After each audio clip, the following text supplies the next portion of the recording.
Tænd for en pande og hæld den klarede smør på panden. Steg hummerkroketterne i cirka 2 minutter på hver side eller indtil de er gyldne og sprøde.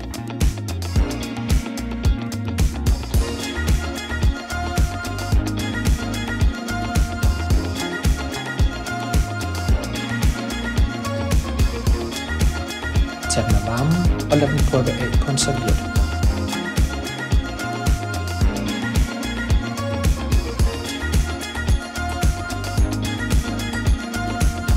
Drys med tomatstøv over kroketterne.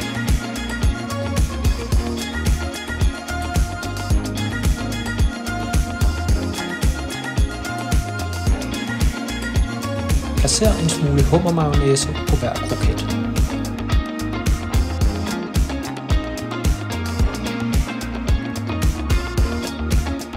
Pynt med et shisoblad på hver ende servering.